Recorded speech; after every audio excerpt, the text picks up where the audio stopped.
और अगली खबर इस वक्त जम्मू कश्मीर से है, जहां पर विधानसभा में लगातार ऐसी परिस्थितियां बन रही है। धक्का मुक्की होती हुई आज नजर आई। कश्मीर में 370 की वापसी को लेकर जो पोस्टर बैनर लहराए गए, उस पर स्मृति ईरानी ने सीधे कह दिया, कांग्रेस नेशनल कॉन्फ्रेंस का असली चेहरा सामने आया। 370 की वापसी नहीं होगी, ये बीजेपी ने कहा है। तस्वीरें आपकी विधानसभा की इस वक्त सामने हैं, जहां पर धक्का मुक्की हुई है। और बीजेपी ने यह भी कहा है कि 370 हटने से आतंकी घटनाओं में कमी हुई है। विधानसभा में जो कुछ हुआ, संविधान का गला घोटा गया है, ये कहा है स्मृति ईरानी ने। बीजेपी की तरफ से प्रेस कॉन्फ्रेंस करते हुए इस मामले में कांग्रेस और साथ ही नेशनल कॉन्फ्रेंस को घेरा गया, ये कहते हुए कि संविधान का गला घोटा गया। 370 हटने के बाद आतंकी घटनाएं कम हुई हैं और नेशनल कॉन्फ्रेंस और कांग्रेस का असली चेहरा सबके सामने आया है।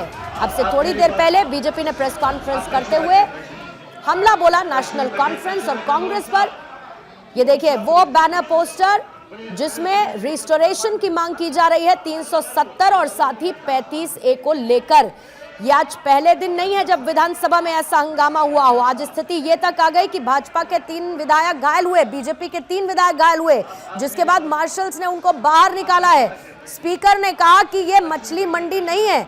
जम्मू कश्मीर विधानसभा में 370 को लेकर विधायकों के बीच मारपीट की स्थिति पैदा हो गई, जिसके बाद बीजेपी की तरफ से प्रेस कॉन्फ्रेंस करते हुए नेशनल कॉन्फ्रेंस और कांग्रेस पर हमला बोला गया। कहा गया कि असली चेहरा सामने आया। सुनिए स्मृति ईरानी ने क्या कहा। कल का रेजोल्यूशन कांग्रेस और इंडिया अलायंस के नेताओं का टैक्टिकल समर्थन दिखाता है उग्रवाद और आतंकवाद के समर्थन में। यह हर हिंदुस्तानी को ज्ञात है कि धारा 370 हटने के बाद जम्मू कश्मीर में आतंकी घटनाओं में 70% की कमी हुई। लोकतांत्रिक ढांचे के माध्यम से एक चुनी हुई सरकार विकास के मुद्दों पर काम करने की बजाय, भारत को जोड़ने की बजाय भारत को तोड़ने का प्रमाण दे रही है। जम्मू कश्मीर के वो दृश्य जिसमें भारत के संविधान की धज्जियां उड़ाते हुए आदिवासी अधिकारों, दलितों के अधिकारों और महिलाओं के अधिकारों का हनन करने का दुस्साहस कांग्रेस लेड इंडिया अलायंस ने जो किया, एक जागृत भारत उस दुस्साहस को बर्दाश्त नहीं करेगा। जिस रेजोल्यूशन को इंडिया अलायंस ने कल पारित किया, उसके अंतर्गत वो जम्मू कश्मीर में भारत के संविधान के खिलाफ एक नई जंग लड़ते हुए दिखाई देते हैं। मैं कांग्रेस, एनसी और इंडिया अलायंस के सभी नेताओं से पूछना चाहती हूं, धारा 370 हटने के बाद जम्मू कश्मीर में आदिवासी समाज को जो अधिकार मिले, क्या कांग्रेस और इंडिया अलायंस आदिवासी समाज के उन अधिकारों के खिलाफ खड़े रहेंगे? जम्मू कश्मीर में धारा 370 हटने के बाद दलित समाज, पिछड़े समाज को जो अधिकार भारत के संविधान के माध्यम से भारत की संसद ने सुपुर्द किए, क्या कांग्रेस नेत इंडिया अलायंस उनके खिलाफ खड़े रहेंगे? तो बीजेपी को आपने सुना किस तरीके से एनसी और कांग्रेस को घेरती हुए नजर आई। स्मृति ईरानी ने प्रेस कॉन्फ्रेंस की, कहा विधानसभा में संविधान का गला घोटा गया। स्थिति यह बनी कि सत्ता पक्ष और विपक्षी बीजेपी के विधायकों ने एक दूसरे का कॉलर तक पकड़ा। तस्वीरें आपके सामने है, धक्का मुक्की की स्थिति आई। हाथ में रिस्टोरेशन ऑफ 370 और 35A की मांग को लेकर लगातार हंगामा होता रहा है और यह स्थिति विधानसभा में लगातार बन रही है। विधायकों के बीच हाथापाई और जम्मू कश्मीर विधानसभा में जो हंगामे का सिलसिला था वो लगातार जारी है और आज भी बीजेपी विधायकों की तरफ से विरोध का यह सिलसिला जारी रहा है। सदन के वेल में देखिए खुर्शीद अहमद शेख जिसके पास वो पहुंचे और उसके बाद मार्शल्स को बाहर करना पड़ा। 3 बीजेपी के विधायक घायल भी उसमें हुए हैं।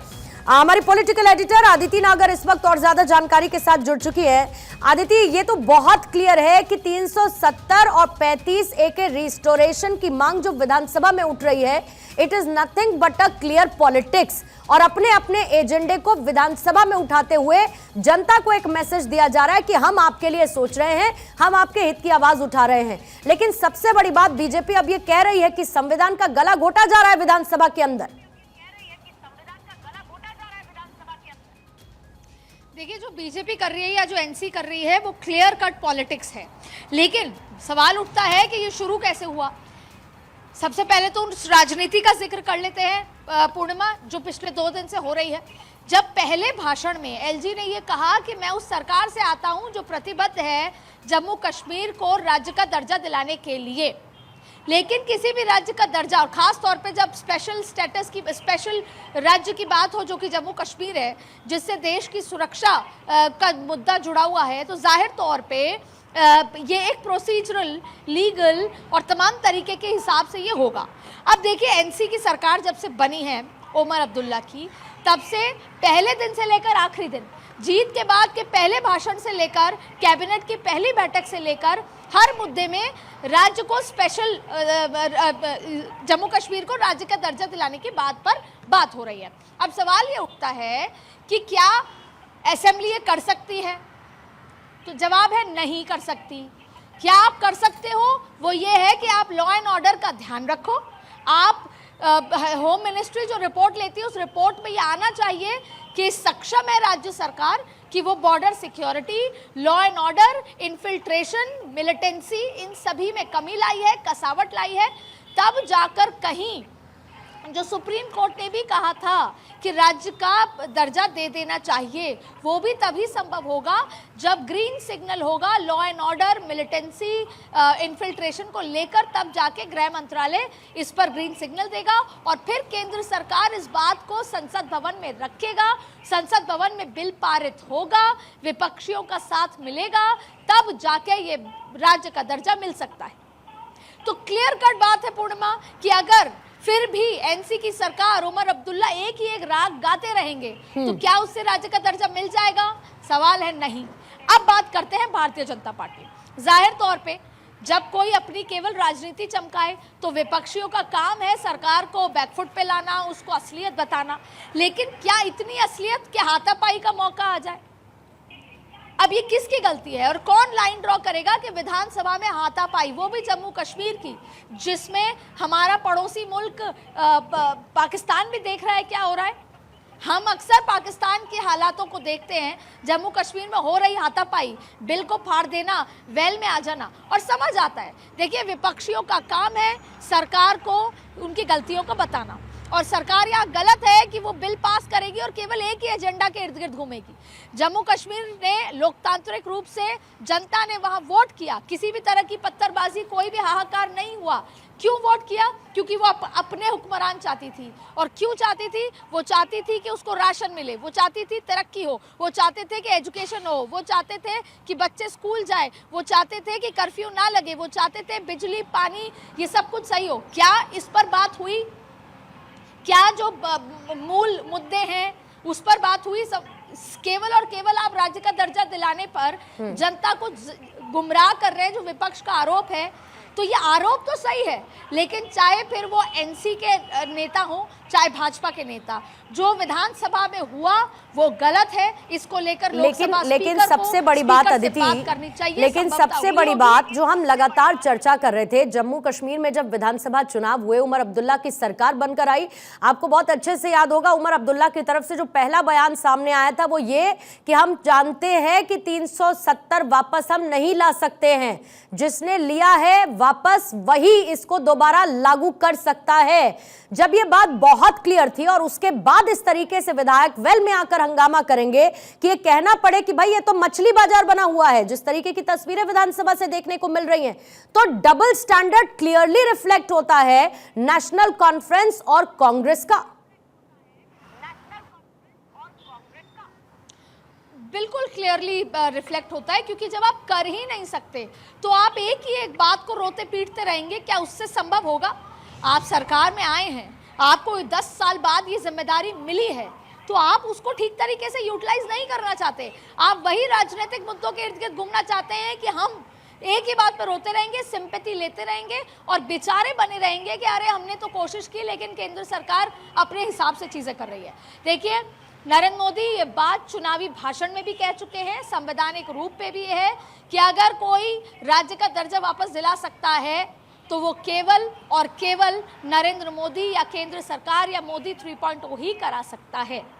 और जाहिर तौर पे सुप्रीम कोर्ट के खुद के ऑर्डर्स हैं, खुद के गाइडलाइंस हैं कि जल्द से जल्द राज्य का दर्जा मिलना चाहिए। जैसे सुप्रीम कोर्ट ने कहा था कि चुनाव होना चाहिए, चुनाव हुआ, प्रक्रिया के तौर पे हुआ, एक प्रॉपर तरीके से हुआ, प्रोसेस के साथ हुआ, प्रोसीजरल तरीके से हुआ और लोगों ने बखूबी इसमें पार्टिसिपेट किया डेमोक्रेसी में। तो सरकार को ये समझना होगा कि आप ये बात करेंगे और विपक्ष उठाएगा मुद्दा। विपक्ष ने यही कहा था पहले दिन कि आप गुमराह मत कीजिए जनता को, आप असल मुद्दों पर आइए। अब विपक्ष ने यही कहा था, भारतीय जनता पार्टी के नेताओं ने यही कहा था कि ये काम आपका है ही नहीं, लेकिन ये परसों भी हुआ, कल भी हुआ और आज भी जिस तरीके से एक जो गरिमा होती है विधानसभा की, उसको जिस तरीके से तार तार किया गया है, वो अपने आप में ये सवाल उठाता है कि केंद्र शासित प्रदेश में अब इसको किस तरीके से हैंडल किया जाए। और लोकसभा स्पीकर, क्योंकि स्पीकर्स के समूह का हेड होते हैं, वो स्पीकर से बात करेंगे, क्योंकि विपक्ष का ये भी आरोप है कि स्पीकर मनमानी कर रहे हैं, स्पीकर बिना विपक्ष को अपने साथ लिए आगे बढ़ रहे हैं। तो जाहिर तौर पे जो ये तस्वीर बाहर निकल कर आई है, ये बिल्कुल भारत की जो इमेज है उससे एकदम विपरीत है और ये बिल्कुल ठीक नहीं। और दूसरा संविधान के विषय पर भी अदिति, फिर ये क्यों ये ना कहा जाए कि नेशनल कॉन्फ्रेंस सही मायने में उस संविधान पर विश्वास ही नहीं करती जो संविधान पूरे देश में, एक संविधान जो लागू होना चाहिए था, जिसकी एक बड़ी वजह थी कि वो 370 हटाया गया, वो 35 से हटाया गया। नेशनल कॉन्फ्रेंस संविधान को नहीं मानती है, क्यों ना कहा जाए। और कांग्रेस जो संविधान को लेकर रोना गाना करती है, आज उसी संविधान और उस संविधान में लिखी हुई बातों को विधानसभा के अंदर तार तार किया जा रहा है।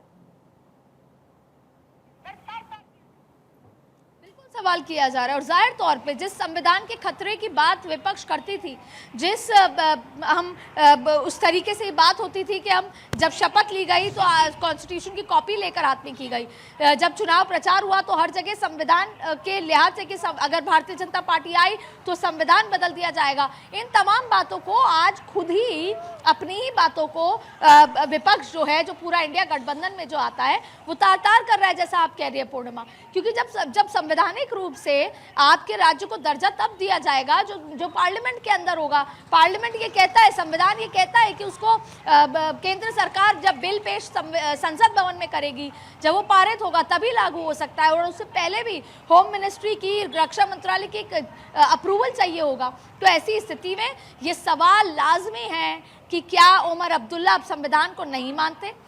क्या 10 साल बाद मुख्यमंत्री बनने के बाद वो तानाशाह हो गए हैं? क्या पूरा विपक्ष तानाशाह है? क्या ऐसे में कांग्रेस के जो विधायक है 5, वो चुप रहेंगे, वो इसको देखते रहेंगे? और क्या कब तक इस तरह की स्थिति होगी और क्या आप कब तक सिर्फ राज्य के दर्जे की बात करते रहेंगे? आपको जो अपॉर्चुनिटी मिली आप करके दिखाएं। आप जवाब अगर आपको देना है या आपको प्रधानमंत्री को कंपेल करना है, प्रेशर डालना है केंद्र पे, तो आप लॉ एंड ऑर्डर की स्थिति को एकदम बेहतरीन बना दीजिए, आप बॉर्डर सिक्योरिटी को बेहतरीन बना दीजिए, आप मिलिटेंसी पे कंट्रोल कीजिए। जब से आपकी सरकार आई है या उससे पहले भी जिस तरीके से आतंकवादी हमले हो रहे हैं, क्या आपको नहीं लगता कि आपको केंद्र सरकार नहीं, उसको लेकर तो फिर ये भी कह दिया गया था अदिति कि ये तो साजिश है। क्या किसी तरीके की साजिश है ये कि जम्मू कश्मीर में अचानक से आतंकी हमले होने लगे हैं, जबकि हमने उससे पहले भी हो रहे आतंकी हमलों को लेकर सवाल पूछा और इस बात को लेकर सवाल भी किया कि आखिर क्या सरकार की रणनीति है कि आतंकी हमले रुके।